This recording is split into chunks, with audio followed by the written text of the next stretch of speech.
মাঠে গোল করার পর বা দারুণ কোনো সাফল্যের পর সৃষ্টিকর্তার প্রতি কৃতজ্ঞতা জানাতে সিদ্ধা করা স্প্যানিশ ফরোয়ার্ড লামিন ইয়ামালের একটি অসাধারণ অভ্যাস। সম্প্রতি বিশ্বকাপে প্রথম গোল করে এবং ফ্রান্সের বিপক্ষে দারুণ জয়ের পর তাকে মাঠে ও ড্রেসিং রুমে এভাবেই আবেগঘন উদযাপনে সেজদায় লুটিয়ে পড়তে দেখা গেছে।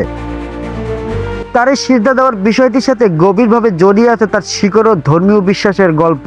ইয়ামাল যখনই কোনো বড় সাফল্য পান বা গোল করেন তখন তিনি মাথা নত করে ও দুই হাত তুলে সৃষ্টিকর্তার প্রতি নিজের অশেষ শুকরিয়া বা কৃতজ্ঞতা আদায় করেন। তার এই উদযাপনের মাধ্যমে তিনি তার মুসলিম ঐতিহ্য ও সংস্কৃতির প্রতি শ্রদ্ধাবোধ তুলে ধরেন।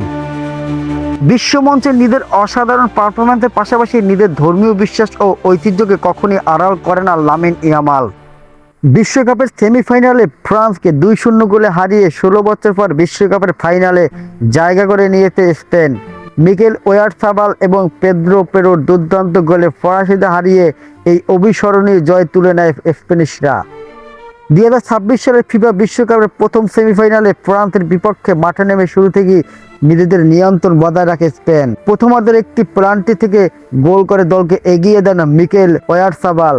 পরবর্তীতে ম্যাচের 59তম মিনিটে দানি ওলমোর সহায়তায় দলের পক্ষে দ্বিতীয় গোলটি করেন পেদ্রো পেরো, যা স্পেনের জয় নিশ্চিত করে। এই জয়ে ফরাসি আক্রমণভাগ পুরো ম্যাচই প্রায় স্তব্ধ ছিল। কিলিয়ান এমবাপ্পে এবং ওমান ডেম্বেলের মতো তারকারাও স্পেনের জমাট রক্ষণভাগের সামনে নিজেদের মেলে ধরতে পারেনি।